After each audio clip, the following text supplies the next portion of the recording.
যেটো আমাৰ heap joint বুলি কওঁ তাৰ যেটো পেলভিক বন তাতে দুটা জায়গাত ফ্ৰেকচাৰ আছে আৰু ব্ৰেইনৰ সিটি ৰিপৰ্ট ওলোৱা নাই বাকি যেটো বন ভাঙিছে ফ্ৰেকচাৰ হৈছে এটো কনজাৰভেটিভ ট্ৰিটমেন্ট লাগে মোটামুটি 21 ডেজ মান বিছনাত থাকিলে ৰিকভাৰি হ'ব আৰু ইভালুৱেট কৰা হৈছে যেটো এক্সিডেন্ট আৰু ক'বাত কিবা ওলাই নেকি 24 আৱাৰ্ছ হোৱাৰ পিছত আমি কমপ্লিটলি গভৰ্ণমেণ্ট আৰু ফাদাৰ একো নহয় এতিয়া সংকটমুক্ত আছে हाँ ये पेल्विक बोन फ्रैक्चर तो लाइफ थ्रेटनिंग নহয় তাও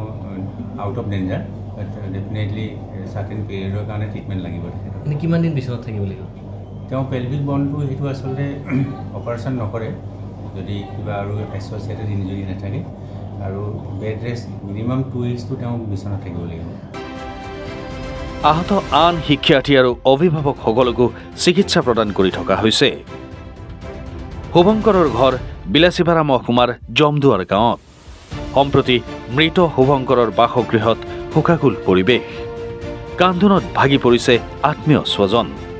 ৰাজ্যৰ বহুকেইখন জিলাত ৰেমালৰ বাবে শিক্ষানুষ্ঠান বন্ধ দিয়া হৈছে বংগোপসাগৰত উৎপত্তি হোৱা ঘূৰ্ণীবতাহে সদায় খুন্দা মাৰে ধুবুৰী জিলাত তেনেস্থলত ঘূৰ্ণীবতাহ আহিছে কিয় বিশেষ পদক্ষেপ নাই ধুবুৰী জিলাত তাক লৈ প্ৰশ্ন উঠিছে সমালোচনাৰ সন্মুখীন হৈছে ধুবুৰী জিলা প্ৰশাসন আৰু ধুবুৰী জিলা শিক্ষা বিভাগ ছাত্ৰীৰ সৈতে বিদ্যালয়লৈ আহি থকা অৱস্থাতে গৌৰাং নগৰৰ পৰা অটো ৰিক্সাৰে আহি থকা অৱস্থাতে তৎক্ষণাৎ যি ঘূৰ্ণী বতাহ ৰেমালৰ মুখামুখি হয় যাৰ ফলত এই অটো ৰিক্সাখন বাগৰি পৰাৰ ফলত স্থানীয় ৰাইজে ততাতৈয়াকৈ সেই শুভম ৰায় তেখেতৰ মাতৃ আৰু আন 4গৰাকী শিক্ষাৰ্থীক ততাতৈয়াকৈ বিলাসীপাৰা মডেল চিকিৎসালয়লৈ অনা হয় কিন্তু অনাৰ পিছত ইয়াতে চিকিৎসকে কোকৰাঝাৰলৈ ৰেফাৰ কৰাৰ পিছত কোকৰাঝাৰত চিকিৎসকে শুভম বৰ্মনক মৃত বুলি ঘোষণা কৰে তো গতিকে আমি জনাব বিচাৰিছোঁ যোৱা দুদিন ধৰি ৰেমালে যি অসমত এক তাণ্ডৱ সৃষ্টি কৰিছে যাৰ ফলত কিন্তু অসমৰ বিভিন্ন প্ৰান্তৰ বিদ্যালয়সমূহ বন্ধ ঘোষণা কৰিছে তেনে ক্ষেত্ৰত কিন্তু আমাৰ ধুবুৰী জিলাতো কম ক্ষতি হোৱা নাই ধুবুৰী জিলাতো বিস্তৰ ক্ষতি সাধন কৰিছে বিভিন্ন প্ৰান্তত কিন্তু আমি দেখিছোঁ ধুবুৰী জিলাৰ যি জিলা প্ৰশাসনে কিন্তু এই ক্ষেত্ৰত কোনো ধৰণৰ ব্যৱস্থা গ্ৰহণ নকৰিলে এই অটোখন বাগৰি পৰি পৰাৰ ফলত আহত হয় আৰু ইতিমধ্যে মেডিকেলে সেই শুভঙ্কৰ বৰ্মন নামৰ এই প্ৰথম শ্ৰেণীৰ ছাত্ৰজনক মৃত্যু ঘোষণা কৰিছে আৰু তেখেতৰ মাতৃ পুত্ৰৰ শকত ভাগি পৰিছে মাতৃ অৱস্থা সংকটজনক আৰু 2-3জনক এতিয়াও মানে আহত চিকিৎসা হৈ আছে গতিকে আমি দেখিছোঁ যে ধুবুৰী জিলা প্ৰশাসনে এটা ডাঙৰ ভুল কৰিলে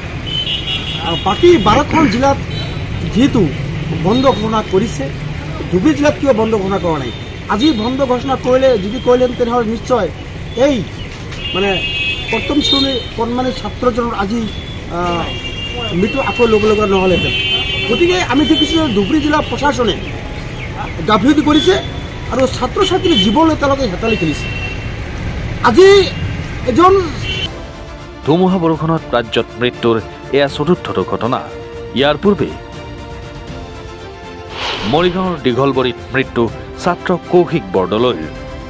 বিদ্যালয়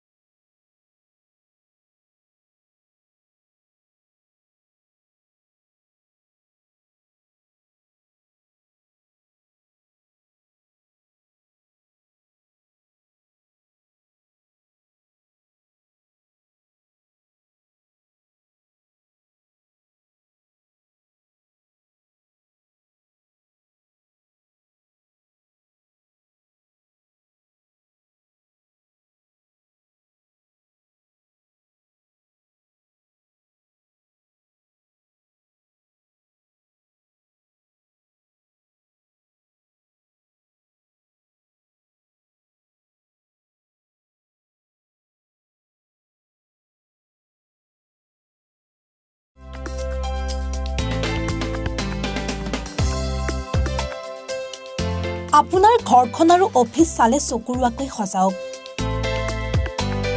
আজি আহক সকলো ধৰণৰ অত্যাধুনিক ফাৰ্নিচাৰৰ বাবে সিটি ফাৰ্নিচাৰ 6 মাইল গুৱাহাটী